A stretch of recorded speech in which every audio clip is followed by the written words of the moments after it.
So hello everyone, how are you all. कैसे हैं आप सभी लोग। आई होप आप सभी लोग अच्छे होंगे, आपकी पढ़ाई अच्छे से चल रही होगी। तो गाइज आज हम जिस बारे में बात करने वाले हैं, ट्रांसफॉर्मेशन ऑफ सेंटेंस का हमारा ये लास्ट लेक्चर होने वाला है।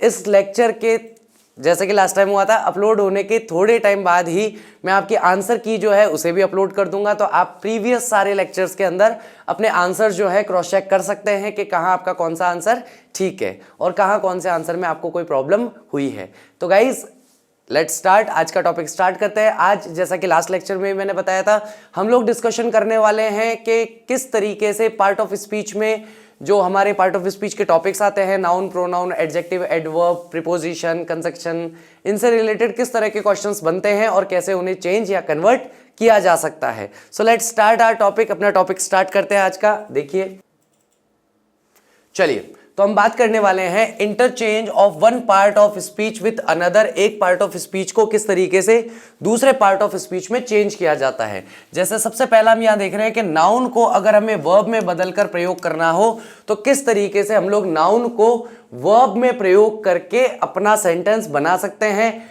ही got success in his efforts, उसे अपने एफर्ट्स के अंदर, अपने प्रयासों में सफलता मिली। अब अगर यहां पर मैं नाउन को चेंज करना चाहूं तो ये हमारा यहां पर नाउन है सक्सेस। सक्सेस हमारा क्या है? नाउन। किसको दर्शा रहा है? सफलता को दर्शा रहा है। किसको दर्शा रहा है बोलो गाइस? यहां पर ये सफलता को दर्शा रहा है। तो ही सक्सीडेड, सक्सीडेड का मतलब होता है सफल हुआ, सफल हुआ। अब देखो यहां पर सफल होना अपने आप में एक क्रिया है।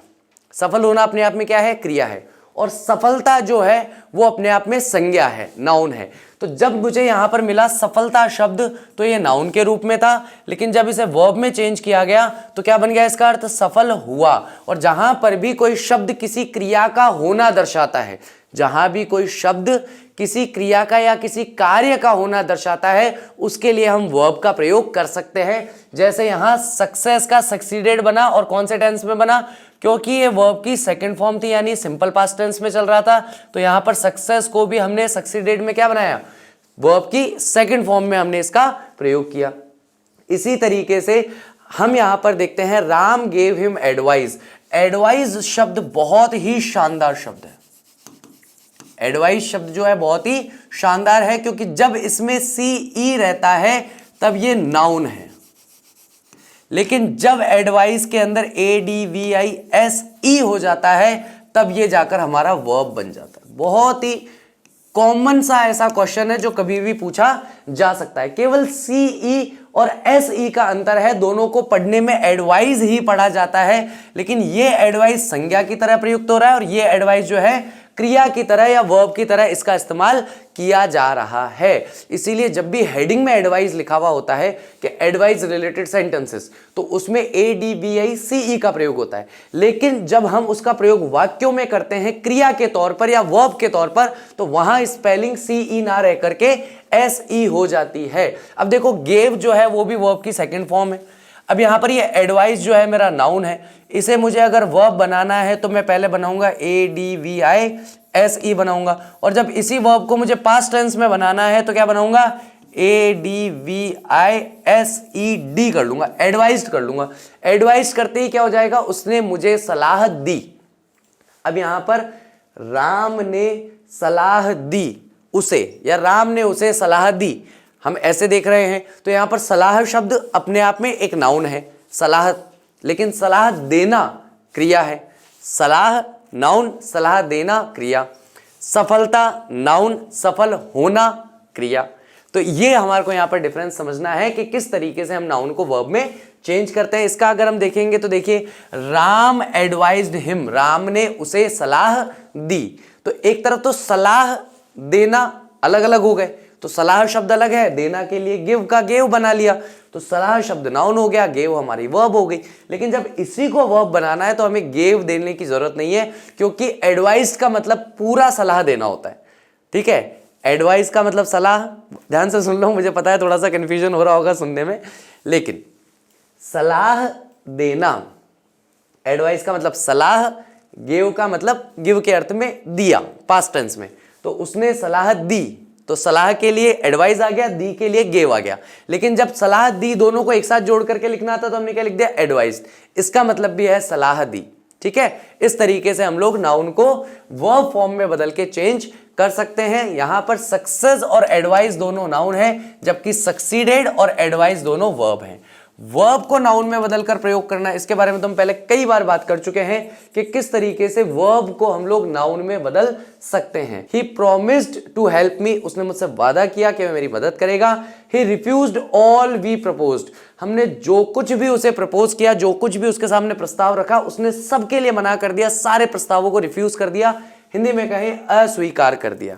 अब देखो यहां पर क्या हुआ, प्रोमिस्ड जो है वो हमारी वर्ब है और मेड जो है वो हमारी वर्ब है। ध्यान से सुनना बात को, प्रोमिस्ड हमारी वर्ब है, मेड हमारी वर्ब है, लेकिन अप्रॉमिस्ड जो है हमारा नाउन है। हम लोग जानते हैं आर्टिकल जो है वो किसके आगे इस्तेमाल होता है, नाउन के आगे उसका प्रयोग किया जाता है। किसी भी आर्टिकल का प्रयोग जो है किसी नाउन से पूर्व ही हो सकता है। तो यहां पर प्रोमिस्ड कहा तो प्रोमिस्ड को चेंज करके क्या बना दिया, मेड अ प्रॉमिस, उसने वादा किया। और प्रोमिस्ड का मतलब क्या होता है, उसने वादा किया। तो जब वादा किया हमें वर्ब फॉर्म में कहना हो तो हम कहेंगे प्रोमिस्ड, और जब हमें वादा किया यही बात कहनी है हिंदी में लेकिन नाउन फॉर्म में कहनी है तो हम कहेंगे मेड अ प्रॉमिस, उसने एक वादा किया। इस तरीके से अर्थ में परिवर्तन नहीं हुआ लेकिन टाइप बदल गया। जहां वर्ब का प्रयोग हो रहा था प्रोमिस्ड, वहां प्रोमिस्ड को बदल के हमने मेक अ प्रॉमिस या मेड अ प्रॉमिस कर दिया। क्योंकि प्रोमिस्ड हमारा वर्ब की सेकंड फॉर्म यानी सिंपल पास्ट टेंस में था, तो मेक का भी हमने वर्ब की सेकंड फॉर्म ही रखी ताकि वो सिंपल पास्ट टेंस में ही रहे। ही रिफ्यूज्ड ऑल वी प्रपोज्ड, अब इसे चेंज देखो कैसे कर रहे हैं, तो ही रिफ्यूज्ड, रिफ्यूज्ड का रिफ्यूज रह गया, ही का ही रह गया, ऑल का ऑल रह गया, वी प्रपोज्ड। अब यहां पर प्रपोज्ड जो है वो वर्ब की तरह इस्तेमाल हुआ, जो कुछ हमने प्रस्ताव दिया। तो ही रिफ्यूज्ड ऑल आर प्रपोजल, उसने हमारे सभी प्रस्ताव जो है वो अस्वीकार कर दिए। ठीक है, तो यहां पर रिफ्यूज्ड आया, ऑल आर प्रपोज्ड, यानी कि जो कुछ भी हमने प्रपोज किया, जो कुछ भी हमने उसके सामने प्रस्ताव रखा, उस प्रस्ताव को अस्वीकार कर दिया। हमारा प्रस्ताव अस्वीकार हो गया। तो हमारा प्रस्ताव में ये जो प्रस्ताव है, प्रपोजल है, ये नाउन फॉर्म में इस्तेमाल किया गया है, नाउन की तरह यूज हुआ है। ठीक है गाइस, नेक्स्ट हम लोग इसमें देख रहे हैं कि नाउन को हम लोग किस तरीके से एडजेक्टिव में चेंज करके और एडजेक्टिव के रूप में इसका प्रयोग किया जा सकता है। एग्जाम्पल से हम लोग इसमें समझेंगे। I do not know his innocence, यानी मैं उसकी मासूमियत को नहीं जानता हूं। तो अब सीधी सी बात है, यहां पर इनोसेंस शब्द जो था और इनोसेंट शब्द जो है, इन दोनों में अंतर है। इनोसेंस की जब हम बात करते हैं तो हम हिंदी में कहते हैं मासूमियत। क्या कहते हैं, मासूमियत। और इनोसेंट का मतलब होता है मासूम। तो मासूम शब्द जो है वो किस रूप में आया है, तो मासूम होना किसी का क्या होगा, विशेषण होगा। और विशेषण होगा तो अंग्रेजी में इसे क्या कह देंगे कि भैया ये तो एडजेक्टिव है। लेकिन मासूमियत शब्द जो है एक तरह का क्या है, एक तरह का नाउन है, संज्ञा है। किस तरह का नाउन है, तो एब्स्ट्रैक्ट नाउन है, यानी कि भाववाचक विशेषण के रूप में प्रयोग हुआ। मासूम शब्द से मासूमियत बना, तो मासूमियत शब्द क्या है, नाउन है।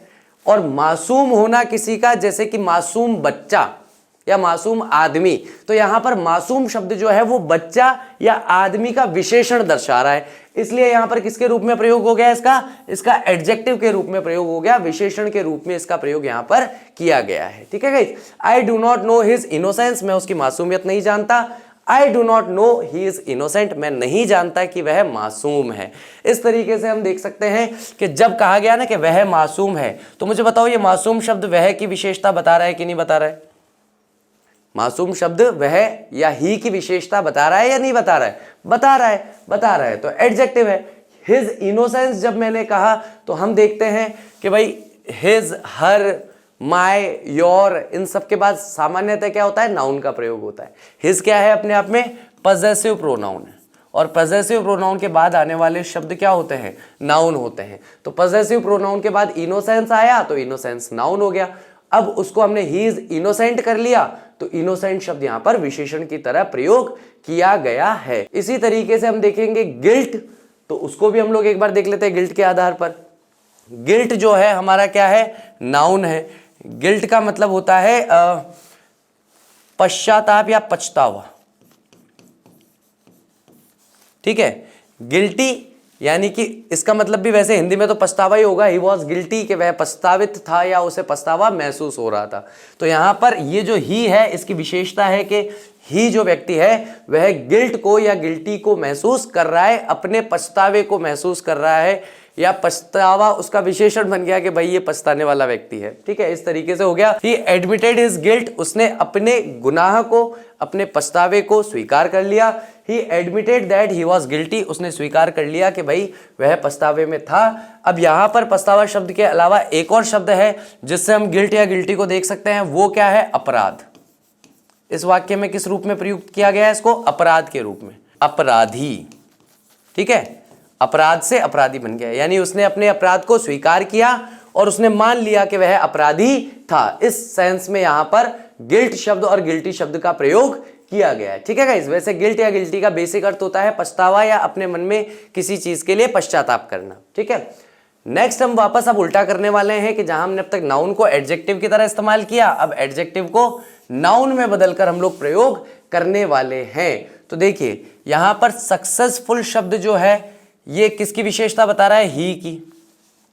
और यहां पर ब्यूटीफुल गार्डन जो है, तो यहां पर ब्यूटीफुल जो है वो किसकी विशेषता बता रहा है, वो गार्डन की विशेषता बता रहा है। तो इस तरीके से हम देखते हैं कि जब कोई शब्द, जब कोई ऐसा पद आ जाए जो किसी की विशेषता बता रहा हो तो वो विशेषण बन जाता है, यानी कि एडजेक्टिव बन जाता है। क्या बन जाता है बोलो, वो एडजेक्टिव बन जाता है। अब उसे जब नाउन में बदलना है तो सक्सेसफुल का नाउन चेंज में क्या होगा, he was successful in his last attempt, तो he got success in his attempt, है ना। क्या बन जाएगा यहां पे, he got success in his attempt. इस तरीके से हम लोग यहां पर बहुत आसानी से इसे लिख सकते हैं। सक्सेसफुल का क्या बन गया, सक्सेस बन गया। तो सक्सेसफुल का मतलब होता है ये तो सफल है, और सफल किसके लिए आ रहा है, ये व्यक्ति सफल है। और यहां पर सक्सेस का मतलब क्या है, सफलता। अभी अभी हमने देखा थोड़ी देर पहले कि सफलता शब्द किसको दर्शाता है, संज्ञा को दर्शाता है, जबकि सफल होना क्रिया को दर्शाता है। सफल व्यक्ति होना तो व्यक्ति की विशेषता बता रहा है कि वह सफल है। तो यहां पर सफल शब्द एडजेक्टिव की तरह इस्तेमाल हुआ है, यहां पर नाउन की तरह इसका प्रयोग किया गया है, ठीक है गाइस।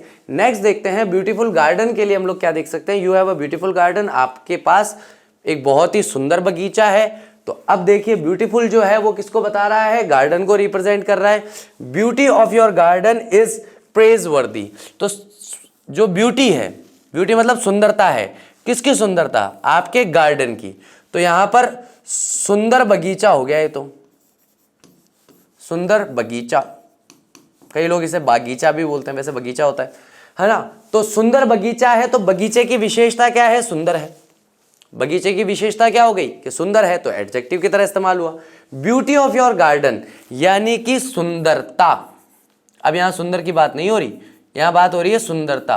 किसकी सुंदरता, आपके बागीचे की, आपका जो बागीचा है, बगीचा जो है उसकी सुंदरता, ठीक है। तो यहां पर गार्डन शब्द जो है वो तो नाउन की तरह इस्तेमाल यहां पर भी हो रहा था और यहां पर भी हो रहा था, लेकिन यहां पर ब्यूटीफुल की जगह ब्यूटी आ गया, यानी कि सुंदरता जो है आपके बगीचे की वो प्रेज वर्दी है। प्रेज वर्दी की मतलब प्रशंसा योग्य, प्रेज वर्दी का मतलब होता है प्रशंसा योग्य, के प्रशंसा के लायक है। कैसी है आपके बगीचे की सुंदरता, प्रशंसा के योग्य है। You have a beautiful garden. तो यहां पर जब हम किसी की प्रशंसा कर रहे हैं ये कहकर कि आपका बगीचा बहुत सुंदर है, तो अब मैं इसे चेंज करने में हिंदी में क्या बोल दिया कि सुंदरता जो है वो प्रेज वर्दी है या सुंदरता प्रशंसा योग्य है। किसी ने पूछा किसकी सुंदरता, तो बगीचे की सुंदरता। तो इस तरीके से हम लोग जब वाक्य को लिखते हैं तो यहां पर एडजेक्टिव से नाउन फॉर्म उसकी बन जाती है। नेक्स्ट हम यहां बात कर रहे हैं कि नाउन को एडवर्ब में, एडवर्ब का मतलब होता है क्रिया विशेषण में कैसे बदल सकते हैं।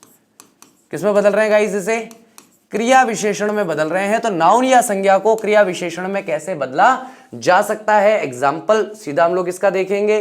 तो यहां पर एवरी डे जो है नाउन है, एवरी डे मेरा क्या है, नाउन है। इस नाउन को मुझे एडवर्ब में बदलना है, तो मुझे बताओ एवरीडे में, एवरीडे की जगह ऐसा क्या शब्द बोलूं कि भाव भी एवरीडे का ही रहे लेकिन शब्द बदल जाए। भाव एवरीडे का ही रहना चाहिए लेकिन शब्द बदल जाना चाहिए, और शब्द जो बदलेगा वो कैसा होना चाहिए, क्योंकि एवरीडे बता रहा है ना, तो कहीं ना कहीं ये समय सूचक है। कैसा है ये?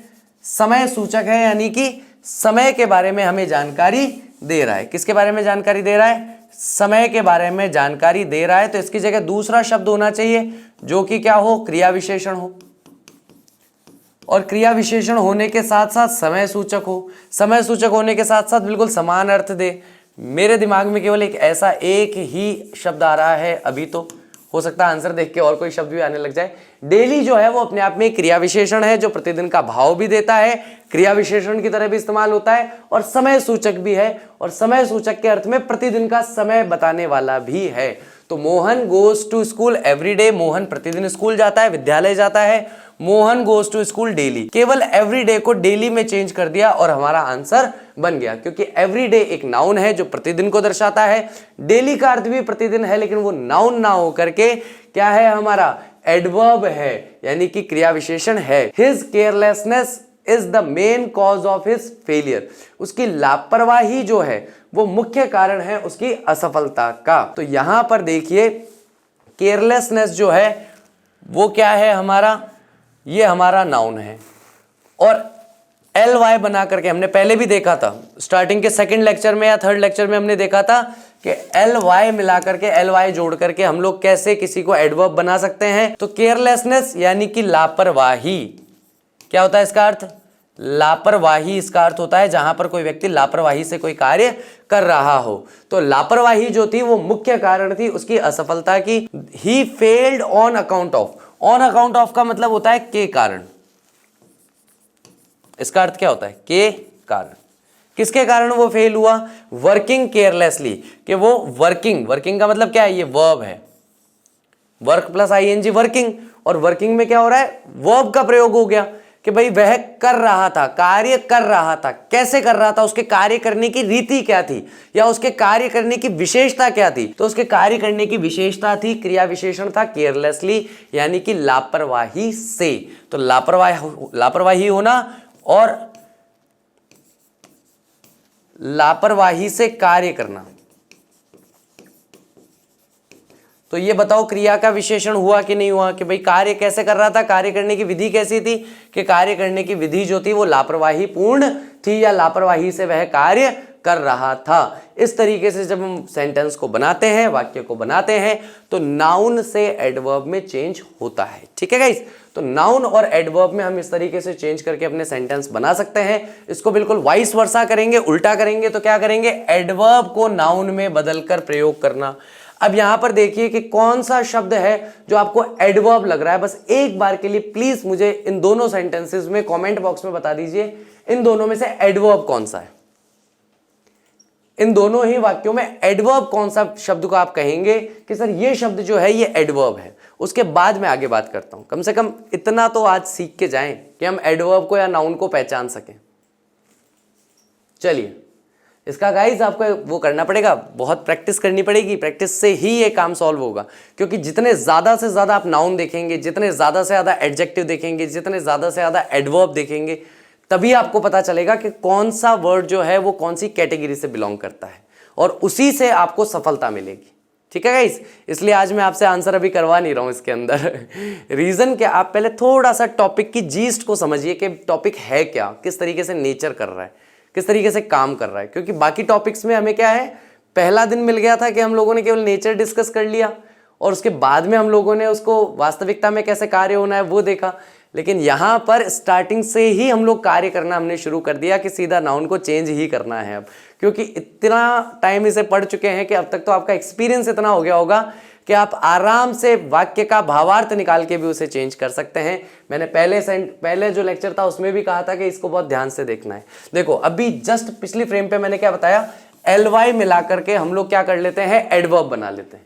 ly करके एडवर्ब बना लेते हैं। कोई बच्चा अगर मेरी क्लास में बैठा है, इतनी सी बात को ध्यान से सुन के, तो वो केयरफुली को और एंग्रीली को बहुत आसानी से टिक कर देगा कि दोनों के दोनों सर हमारे एडवर्ब्स हैं। अभी बताया, अभी क्वेश्चन बन गया। अब उस क्वेश्चन को आप देखेंगे आगे कि किस तरीके से इसको चेंज किया जा सकता है। He examined my papers carefully, उसने मेरे पेपर का परीक्षण बहुत सावधानी से किया। He examined my paper with care, तो यहां पर केयरफुली का मतलब होता है सावधानी से। क्या होता है बोलो? सावधानी से, या सावधानी से नहीं तो बहुत सारे बच्चे प्योर हिंदी वाले हैं वो सावधानी पूर्वक कहेंगे, ठीक है।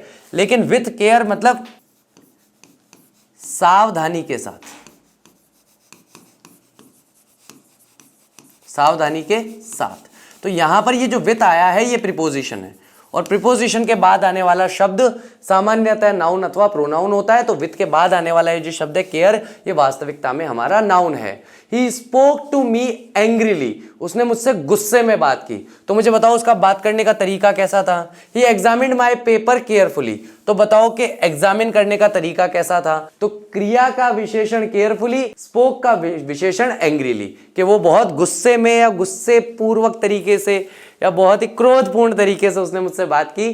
तो अब इसको बनाना करके एक बार इसकी कोशिश कर लो। चलो सेकंड वाले की एक बार कोशिश करके देख लो। बस मुझे यही डर है कि विथ एंगर नहीं कर दो तुम लोग।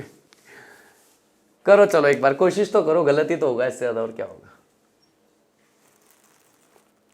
चलिए, he spoke to me in anger, यानी उसने मुझसे गुस्से में बात की, ठीक है। एंग्रीली मतलब क्रोधपूर्वक या क्रोधपूर्वक बात की। तो यहां पर ये विशेषण हो गया, क्रिया विशेषण। इन एंगर यानी गुस्से में बात की। तो वापस वही बात आ गई कि यहां पर हम लोगों ने इनका प्रयोग किया, तो इनका प्रयोग प्रीपोजिशन के तौर पे हुआ, और उसके बाद आने वाला शब्द या तो नाउन या प्रोनाउन होता है। एंगर हमारा प्रोनाउन है नहीं, तो हम इसे नाउन कंसीडर करते हैं, तो यहां पर ये नाउन की तरह इस्तेमाल किया गया है। नेक्स्ट है एडजेक्टिव को एडवर्ब में बदलकर। अब देखो, एडजेक्टिव को किस में बदलना है? एडवर्ब में बदलना है। एडजेक्टिव को बदलने का मतलब हो गया कि यहां पर ये विशेषण जो है, जो संज्ञा अथवा सर्वनाम की विशेषता बताता है, उसे हमें क्रिया विशेषण में बदलना है, यानी क्रिया की विशेषता बताने वाला बनना है। यहां पर यह विशेषण किसकी बता रहा है? संज्ञा अथवा सर्वनाम की विशेषता बताएगा। और अब हमें यह करना है कि वह संज्ञा अथवा सर्वनाम की विशेषता ना बताए, बल्कि क्रिया की विशेषता बताए। He put up a brave fight. Brave का मतलब है बहादुरी पूर्ण तरीके से, और फाइट का मतलब है लड़ना। तो लड़ाई की ऐसा नहीं बोल रहा, वो ये नहीं कह रहा है कि उसने बहुत बहादुरी पूर्ण तरीके से लड़ाई की। यहां पर ये जो ब्रेव शब्द है, ये ब्रेव शब्द ही को रिप्रेजेंट कर रहा है कि वह व्यक्ति जो है बहुत ब्रेवली, उसने ब्रेवली नहीं बोलूंगा, ब्रेवली बोलते ही तो वो एडवर्ब बन जाएगा।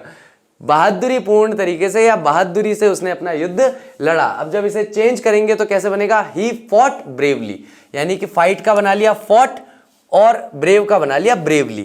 तो ब्रेव यहां पर मेरा एडजेक्टिव था, और ब्रेवली यानी कि बहादुरी पूर्ण तरीके से लड़ा, तो लड़ने की विधि बता रहा है, तो ये यहां पर मेरा एडवर्ब हो गया। इस तरीके से हम एडजेक्टिव को एडवर्ब में चेंज कर सकते हैं।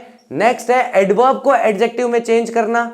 तो यहां पर एडवर्ब कौन सा है? तो यहां पर सक्सेसफुली जो है हमारा एडवर्ब है, और इसे अगर हमें एडजेक्टिव में चेंज करना है तो मेरी बेसिक इंस्टिंक्ट तो ये कहती है एलवाई हटा दो और बाकी उस हिसाब से फिर वाक्यों को जमा लो। सबसे पहले तो एलवाई तो हटाना ही पड़ेगा, क्योंकि एलवाई जब तक रहेगा तब तक ये एडवर्ब ही रहेगा। चलिए, the Hunter was successful in killing the tiger, यानी कि जो हंटर है वह सफल रहा या सफल हुआ, या हंटर जो था वो सफलता प्राप्त की। उसने कैसे प्राप्त की? किलिंग द टाइगर, टाइगर को मारने में। तो सक्सेसफुली जब था तो वो एडवर्ब था, सक्सेसफुल जब बना तब वो सक्सेसफुल किसके लिए आ गया?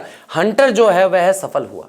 तो यहां पर सक्सेसफुल हंटर है, यानी कि नाउन जो है उसकी विशेषता बता रहा है। हंटर की विशेषता है कि वह सफल है, और यहां पर सफलता से मारा गया। तो यहां पर जो मारने का कार्य है वो सफलतापूर्वक हुआ, और यहां पर हंटर जो है वो सक्सेसफुल है। तो यहां पर जब क्रिया की विशेषता बता रहा है तो क्रिया विशेषण यानी कि एडवर्ब, और जब संज्ञा की विशेषता बता रहा है तो यहां पर विशेषण की तरह इसका प्रयोग किया गया है। नेक्स्ट हम बात कर रहे हैं गाइस कि किस तरीके से एडजेक्टिव को एडवर्ब में बदला जा सकता है। एडजेक्टिव को किस में बदलना है? वर्ब में बदलना है, यानी कि विशेषण से क्रिया बनाना है। तो विशेषण से संज्ञा बनाना हमने सीखा, संज्ञा से क्रिया बनाना हमने सीखा। अगर मैं डायरेक्ट बना दूं, संज्ञा को बीच में से हटा देता हूं, तो मेरा काम बहुत आसानी से हो जाएगा। बात को ध्यान से सुनना। हमने क्या सीखा? हमने सीखा कि भाई नाउन से वर्ब कैसे बनती है, और हमने साथ ही साथ ये भी सीखा कि एडजेक्टिव से नाउन कैसे बनती है। अगर मैं इस वाले स्टेप को हटा दूं और सीधा यहां से यहां जाऊं तो क्या होगा? एडजेक्टिव को सीधा वर्ब बना लूंगा। आई बात समझ में? तो यहां पर सबसे पहले हम लोग एक काम करते हैं, एडजेक्टिव को ढूंढ लेते हैं। तो ये हमारा एडजेक्टिव है प्लेजेंट, क्योंकि ये क्या कर रहा है? न्यूज़ की विशेषता बता रहा है कि भैया मैंने एक बहुत ही सुखद समाचार कल सुना। तो समाचार की क्या विशेषता थी? कि वो समाचार सुखद था, प्लेजेंट था। समाचार क्या है? तो समाचार हमारा नाउन है, संज्ञा है, और संज्ञा की विशेषता कौन बता रहा है? प्लेजेंट बता रहा है। तो ये हमारा यहाँ पर एडजेक्टिव हो गया, यानी कि विशेषण की तरह इस्तेमाल हुआ। तो विशेषण को अगर हमें क्रिया में बदलना है तो हम लोग किस तरीके से बदल सकते हैं? अब देखो, प्लेजेंट का मतलब भी होता है सुखद या आनंद देने वाला, आनंद युक्त या सुखद। The news pleased him yesterday, यानी कि उस समाचार ने उसे कल प्रसन्न किया, या एक और शब्द आता है हिंदी में आनंदित किया। तो अब यहां पर जब सुखद या आनंद समाचार के लिए कहा गया कि आनंद युक्त या आनंद पूर्ण समाचार था कल का, उसकी जगह मैंने क्या कह दिया? The news pleased him yesterday, यानी कि उस समाचार ने कल उसे प्रसन्न किया। तो यहां पर आनंदित समाचार और समाचार ने आनंदित किया, प्रसन्न किया।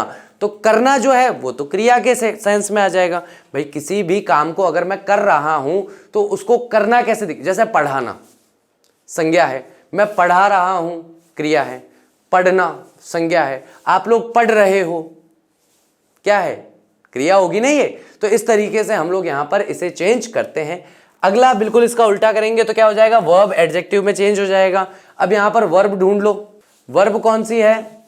तो इंटेंड है। किस अर्थ में? इरादा, इच्छा या इरादे के अर्थ में आती है। वैसे इंटेंड के लिए सबसे प्रॉपर शब्द जो है वो इरादा ही है, ठीक है। He did not intend to harm you, यानी कि उसका इरादा नहीं था तुम्हें चोट पहुंचाने का। तो इरादा नहीं था, तो इरादा नहीं था का इसका मतलब क्या है? यहां पर इंटेंट जो है क्रिया के रूप में प्रयुक्त हुआ है। It was not intentional that he harmed you, ये उसके इरादे में नहीं था, या उसने इरादा पूर्ण या इरादा पूर्वक तरीके से तुम्हें चोट नहीं पहुंचाई। It was not intentional to harm you, यह इंटेंशनल नहीं था कि तुम्हें चोट पहुंचाई जाए। इस तरीके से हम लोग वर्ब को इंटेंशनल से चेंज करके और उसे एडजेक्टिव में बदल सकते हैं, जिससे हम बहुत आसानी से इसे चेंज कर सकते हैं। आपके सामने कुछ उदाहरण आए हैं, उन उदाहरणों को देखेंगे। यहां पर हमारा मेन काम होगा, ये जो एग्जाम्पल्स है ना, इन्हीं के साथ हमारा मेन काम होने वाला है कि जो अब तक जितना हमने पढ़ा है उस पूरे को हम लोग आत्मसात करेंगे। बस पहला एग्जाम्पल मैं आपके सामने खोल रहा हूं, आप मुझे बताइएगा कि किसको किस में चेंज किया गया है, यानी कौन सा पार्ट ऑफ स्पीच कौन सा पार्ट ऑफ स्पीच में चेंज हुआ है। इन सारे वाक्यों में आपको मुझे बस ये बताना है। अगर आपने इतना बता दिया तो ये पहली और आखिरी सीढ़ी है जिससे आप सफलता की ओर जाएंगे और आप बहुत आसानी से पार्ट ऑफ स्पीच चेंज कर पाएंगे। तो पहला वाक्य है he promised that he would come. He promised that he would come. अगर इसमें मैं किसी भी एक वाक्य को अंडरलाइन करता हूं, किसी भी एक वर्ड को अंडरलाइन करता हूं जिसे मैं बदलना चाहता हूं, तो कौन से पार्ट ऑफ स्पीच को मैं चेंज करूं? कौन से पार्ट ऑफ स्पीच को आप यहां पर चेंज करना चाहोगे? मुझे लगता है इसे चेंज करना आपके लिए फायदेमंद रहेगा। क्यों फायदेमंद रहेगा? क्योंकि ये हमारी वर्ब है,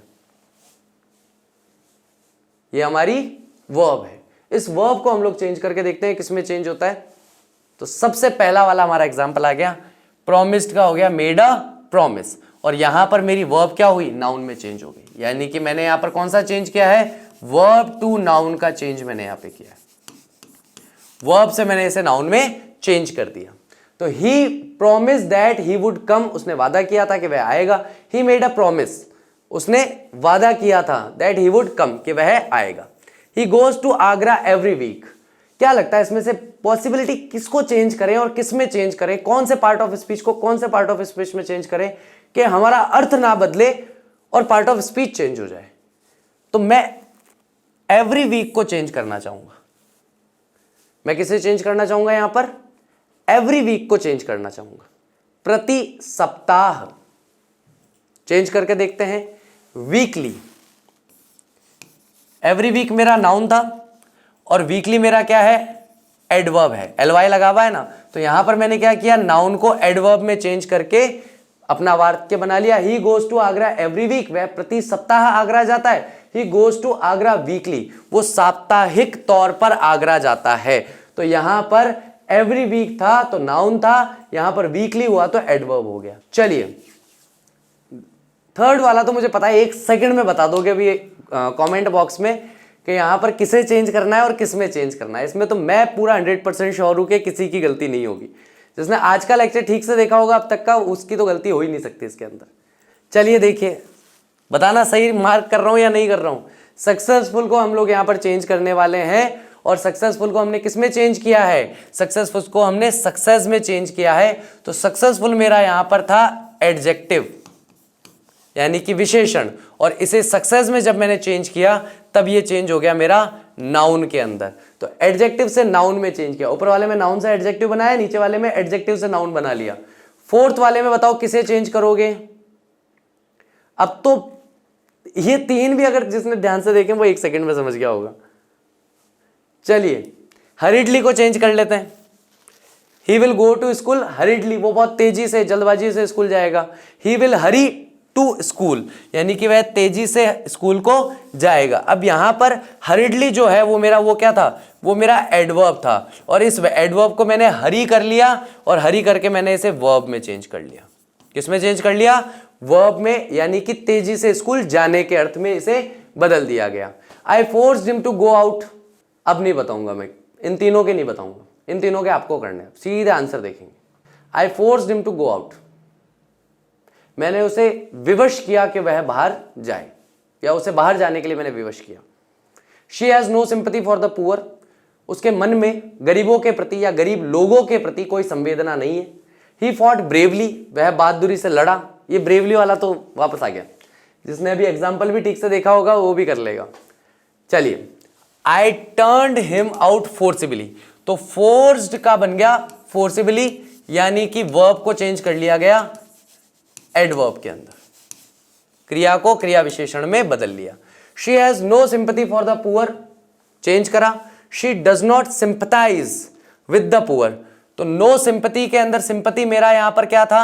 नाउन था, और यहां पर डज नॉट सिंपैथाइज करके उसे क्या बना लिया गया? उसे यहां पर वर्ब बना लिया गया। ही फोर्ट ब्रेवली, उसने बहादुरीपूर्ण तरीके से लड़ा। तो put up a brave fight, अभी हमने देखा ब्रेवली और ब्रेव फाइट, तो ब्रेवली मेरा क्या है? तो इसका मतलब ये मेरा एडवर्ब है, और इसे चेंज करने में मैंने नाउन में इसे चेंज कर लिया। इस तरीके से इसे चेंज किया जा सकता है। चलिए गाइज, आप लोगों के सामने अब एक्सरसाइज है, इस एक्सरसाइज को आपको सॉल्व करना है, और लास्ट टाइम की तरह थोड़े टाइम बाद, जब तक सब लोग वीडियो देख लेंगे, सब लोगों के आंसर आ जाएंगे, उसके बाद में आंसर की जो है आपको पिन कमेंट में दे दूंगा। लास्ट टाइम एक क्वेश्चन की आंसर की रिगार्डिंग कुछ इशू हुआ था, वो इस बार नहीं होगा, डोंट वरी अबाउट दैट, ठीक है? तो आप आराम से देख पाएंगे। That kind of joke does not amuse me, ठीक है? शी एडवाइज्ड मी ग्रेटली, यहां पर हमें नाउन को using rewrite the following sentence by using the noun form of the words. अलग अलग यहां पर वर्ड्स दिए गए हैं, उन वर्ड्स को आपको नाउन में चेंज करना है, यानी कि एंड ऑफ द डे जाकर सारे वर्ड नाउन में चेंज होने चाहिए, जिसे भी आप चेंज कर रहे हो। तो प्लीज यहां पर कहीं पे भी नाउन दिखाई देना तो उसे चेंज मत करना, क्योंकि इन क्वेश्चंस के अंदर नाउन चेंज नहीं होगा। चलिए नेक्स्ट क्वेश्चन देखते हैं। एक और है यहां पर आपको एडजेक्टिवल फॉर्म्स जो है वर्ड्स की, उन्हें चेंज करना है आपको, एडजेक्टिव्स बनाने हैं आपको यहाँ पे। आपको यहाँ पर मेरे हिसाब से, अच्छा मैं बताऊँ नहीं वरना गड़बड़ कर दूंगा, मैं भी ज़्यादा बोलता हूँ ना तो कई बार ना चाहते हुए भी आंसर्स बता देता हूँ या शॉर्ट ट्रिक्स बता देता हूँ। चलिए इसको देख लीजिए।